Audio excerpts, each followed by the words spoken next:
Bienvenidos, bienvenidas. Este es tu espacio para escuchar, pensar y sentir. Con vos en el camino, una pausa con destino.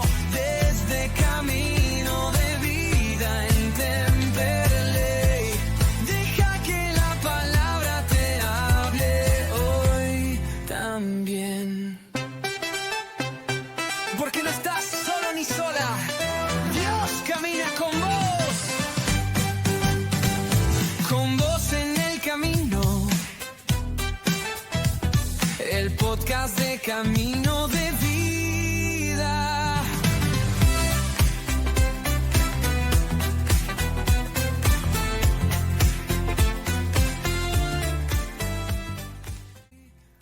Hola a todos y todas las personas que estén escuchando esto. Bienvenidos a nuestro podcast Con Vos en el Camino. El podcast de Camino de Vida, iglesia en Temperley, ubicada en Almirante Brown 3772. Los esperamos todos los domingos a las 10:30 de la mañana para compartir con nosotros una hermosa reunión. Ahora sí, los dejamos con el podcast.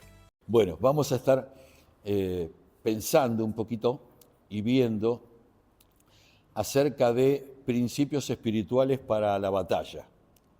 Y vamos a basarnos en un pasaje breve del segundo libro de Samuel, en el capítulo 5, los versículos del 18 al 25.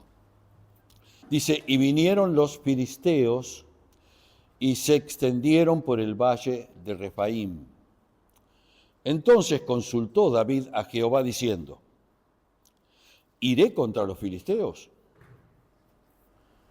¿Los entregarás en mi mano?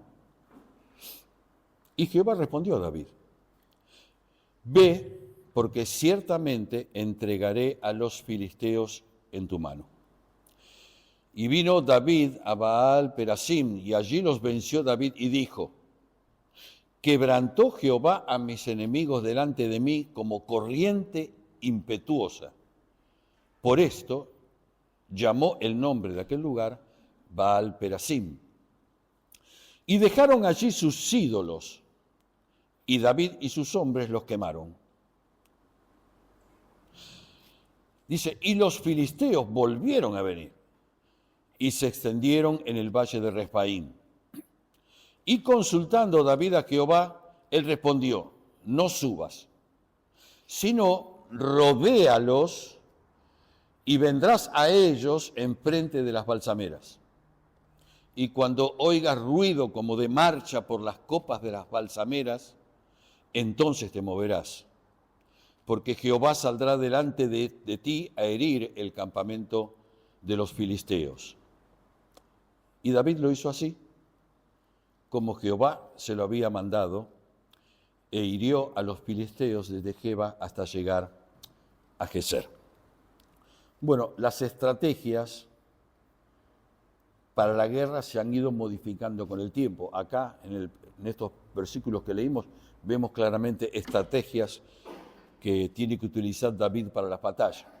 Bueno, esto ha hecho que tal vez la batalla no la gane quien tenga un ejército en número de soldados más poderosos, sino quien tenga mayor tecnología. Pero no ocurre así en la vida espiritual, porque en la palabra de Dios hay principios espirituales que son inmutables, no cambian y mantienen su vigencia, porque de la misma manera que Jesús es el mismo ayer, hoy y por los siglos, indefectiblemente así es la palabra de Dios. A veces libramos guerras o a veces pequeñas batallas o pequeñas escaramuzas, ¿no?, en las que nos va a ser necesario aplicar los principios espirituales que encontramos en la palabra de Dios para obtener a veces victorias parciales y después una victoria total sobre una determinada situación o circunstancia. Acá en el pasaje yo encontré 4 características que desarrolló David y que quiero que miremos y tal vez sean muy actuales y buenas para nosotros. Así que la primera de ellas que encontré en estas características que le permitieron a David tener victoria en los dos casos, porque 2 veces volvieron a venir, vino una vez y volvieron a venir los filisteos. La primera de ellas yo la denominé intimidad. Vieron ustedes que cuando leímos en estos versículos, dice que vinieron los filisteos y se extendieron por todo el valle de Respaín. La expresión de se extendieron es que el que miraba el valle lo único que veía era soldados, así que no vinieron pocos, sino que vinieron muchos. Y por supuesto que esto pudo haber intimidado o a David o a los que estaban con él. Pero inmediatamente lo que hace David es, consultó David a Jehová. Así que encontramos que David era un hombre de consulta. Y si miramos bien, vamos a ver que en las 2 oportunidades David consulta. Porque en esta primera consulta a David, Dios le da una indicación y le da una estrategia. Así que nosotros tenemos que aprender a confiar, pase lo que pase, ocurra lo que ocurra, venga lo que venga, solamente confiar en el Señor, sabiendo que Él es nuestra ayuda y Él va a ser nuestro escudo. Entonces David le consulta a Dios para formar su estrategia. Ahora, David tenía una vasta experiencia militar. Había combatido, había luchado, había tenido victorias, podía tomar su propia decisión, pero él prefirió, sin embargo, buscar la dirección de Dios. Estamos aprendiendo, ¿eh? Y estas cosas tienen que quedar grabadas. El Espíritu Santo te las tiene que sellar en tu corazón y en tu mente y en tu espíritu, para que cuando pase algo, vos acciones en esa dirección. Tenemos que consultar a Dios todos los días, todos los días. No es consultar hoy que tengo solo el problema o tengo la dificultad, todos los días. Debería ser un hábito instalado en cada uno de nosotros. No nos movamos, no tomemos decisiones si no hemos hablado con Dios, si no hemos buscado a Dios. Porque a veces tomamos las decisiones apresuradamente sin haber consultado a ver qué consejo nos daría Dios respecto a eso. Josué fue un hombre de consulta. Para cruzar el Jordán, segunda para mí, fue la dependencia. Es importante la dependencia para poder tener revelación. Dice, fíate de Jehová de todo tu corazón y no te apoyes en tu propia prudencia. Por lo general, gracias por el dato, por lo general somos dados a actuar conformes a nuestras experiencias. Todos adquirimos experiencia en nuestra profesión, en nuestra actividad, experiencia también en el trato con las personas, con nuestros vecinos, con nuestra familia. Bueno, y seguramente hemos vivido experiencias que han sido o han tenido características positivas. Pero en otras oportunidades también somos dados a actuar acerca de nuestra, podríamos decir, conforme a la preparación académica que hayamos recibido, o tal vez a los conocimientos adquiridos. Y en algunos casos, inclusive, reaccionamos o actuamos conforme a los consejos de personas que a veces no tienen luz espiritual. Entonces a veces tenemos que tomar decisiones y vamos y le consultamos a un compañero de trabajo, de la escuela, que ni le interesa a Dios, ni habla de Dios, me da su consejo basado en sus experiencias. Es una buena persona, pero me da sus consejos basados en lo que él piensa, cree o establece, pero no tiene luz espiritual. Así que tenemos que entender que siempre que tengamos que tomar alguna decisión, el ideólogo, podríamos llamarlo de una manera, es Dios y no lo somos ni vos ni yo, ni lo era David. Así que en la primera oportunidad, aunque David tenía experiencia de guerra, aunque David había tenido muchas batallas, aunque David se había pasado la mayor parte de su tiempo en el campo cuidando las ovejas y no solo aprendiendo a tirar con la honda, había sido capaz de pelear y defender las ovejas de un león o también, dice, de un oso. Así que preparado estaba. Pero en la primera oportunidad, cuando él consulta, Dios le dice que lo ataque de frente,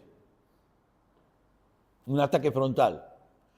Cuando vuelven a venir, ¿qué tendría que haber dicho David? Vamos otra vez de frente. Si lo hicimos recién, anduvo bien. Ahora vuelve a consultar y dice, no, de frente esta vez no. Ahora vas a rodearlo y vas a ir por la retaguardia. Pudo haber dicho, pero si antes no fue bien así, ¿por qué vamos a cambiar ahora? Si dio resultado. No. La primera de frente, la segunda dice otra estrategia. Tercera característica, la primera fue, dije, la intimidad, la segunda la dependencia, la tercera para mí es la sensibilidad. Hablamos de esto, sensibilidad, la facultad de sentir. Eso es privativo para los seres humanos. Sentir es la capacidad de experimentar sensaciones, percibir el sentido del oído, percibir un placer o un dolor corporal o espiritual. Y a veces la cosa es emocional. Puedes sentirte fuerte, puedes sentirte muy halagado o puedes sentirte en debilidad. Le dice a David, cuando oigas ruido como de marcha por las copas de las balsameras es un tipo de árbol, ¿no? Entonces te moverás, le dice. Le está apelando que tiene que tener sensibilidad para descubrir algo que otros no iban a descubrir. En la vida cristiana es así. A veces Dios te revela algo que vos estás preparado para descubrir, tenés esa sensibilidad, vos te das cuenta que algo está pasando y los demás ven una simple reunión, pero vos descubrís algo. Entonces le dice, cuando oigas ruido como de marcha por las copas de las balsameras, entonces te moverás. Te está diciendo, no es solo, está diciendo, algo tenés que sentir ahí que más que se mueven hojas. Él tenía que sentir que no era solo que se movían hojas, ruido de marcha, ejército celestial que se está moviendo. Vos no lo ves, pero se está moviendo y viene en tu auxilio y viene en tu favor. Así que tenemos que aguzar nuestros sentidos espirituales y tenemos que desarrollar una habilidad especial para reconocer la voz de Dios y para descubrir dónde Él se está moviendo, cuándo Él se está moviendo, y ahí nos tenemos que unir. A veces hay cristianos que se pasan la vida entera viendo dónde Dios los va a usar y no se dan cuenta que la tierra ya está lista. ¿Dónde? En su barrio está lista. Así que abrí tu casa y empieza a enseñar la palabra. Y empieza a orar. ¿Y cuántos tienen que venir? 20, uno. Necesitas un vecino. Tenemos que aguzar nuestra sensibilidad para poder descubrir dónde Dios se mueve y ahí actuar. Porque cuando lo descubrís, sabés que Dios ya te entregó la tierra. Sabés que Dios te entregó la tierra. Cuando rendimos nuestra vida al control del Espíritu Santo, entonces vamos a aprender a movernos en el tiempo oportuno. Porque no siempre, aunque tengamos una verdad, es el momento oportuno para que la digamos. Creo que es un tiempo donde los que estamos acá en esta mañana, los que estamos, podamos decir, yo me quiero comprometer con el Señor. Y yo sé que entonces, cuando yo esté en ese grado de intimidad, de comunión, cuando esté tan cerca de Él, cuando tenga esa sensibilidad para escuchar y descubrir, voy a percibir a través de las balsameras que el Señor ponga en mi entorno ese ruido como de marcha de ejército que me dirá, es el tiempo, Carlos, es el tiempo, Iglesia de Jesucristo, para que se muevan, porque es el tiempo de la victoria y porque yo entrego la tierra justamente ahora. ¿Será así? Oramos, Padre, en el nombre de Jesús, te damos gracias en esta mañana y, Señor, bendecimos tu nombre una vez más. Gracias, Señor, porque tu palabra es tan buena, es viva, es eficaz. Gracias porque tu palabra nos enseña, nos redarguye, nos transforma, nos cambia. Gracias, Señor, porque tu palabra nos muestra cómo enfrentar las luchas y los combates y las batallas de cada jornada que tengamos que enfrentar. Señor, queremos ser como David y como Josué, hombres de consulta, mujeres de consulta, que nos levantamos y lo primero que hacemos es levantar ojos al cielo para buscarte. Espíritu Santo, impulsanos en esa dirección. Queremos vivir en intimidad contigo, en comunión. Queremos ser sensibles, de tal manera que tengamos ese discernimiento espiritual para poder escucharte y para poder entender cuándo es el tiempo oportuno, el momento de quedarnos quietos, pero el momento de decir, este es el momento para avanzar, porque siento entre las balsameras, ahí entre los árboles, entre el follaje, no solo siento ruido de hojas, sino siento el ruido, el mover de tu ejército celestial que va delante mío, abriendo camino en medio de mi dificultad. Y queremos ser hijos tuyos, obedientes a tu palabra, porque creemos que tu palabra es fiel y verdadera y estamos dispuestos a obedecerla. Bendito eres, Señor, gracias porque nos das esta estrategia y nosotros confiamos que siguiendo cada uno de estos pasos, por donde vayamos, solo veremos victoria, camino abierto y seguridad porque vos vas delante nuestro. Bendecí, Señor, a tu congregación, bendecí los que vinieron en esta mañana y a nuestras familias extendidas también. Bendecí a tu pueblo, a las iglesias que están ahora levantando, Señor, sus voces para alabar y adorarte. Bendecí a tu pueblo en toda la tierra y que el evangelio siga corriendo, creciendo y pueda alcanzar vidas, transformándolas y cambiándolas y añadiendo a tu iglesia los que han de ser salvos. Suelta poder y sanidad sobre los enfermos. Suelta, Señor, ahora también gozo y paz sobre los que están, Señor, angustiados o con preocupaciones. Y, Señor, que tu amor crezca en cada uno de nosotros cada día más y más. Y como dijimos hoy, ¿cómo no vamos a alabarte? ¿Cómo vamos a adorarte? Necesitamos expresarte y decirte nuestro apasionado amor. Oramos en el nombre de Jesús. Amén y amén. Bienvenidos, bienvenidas. Este es tu espacio para escuchar, pensar y sentir. Con vos en el camino, una pausa con destino. Desde Camino de Vida en Temperley. Deja que la palabra te hable hoy también. Porque no estás solo ni sola. Dios camina con vos. Con vos en el camino. El podcast de Camino.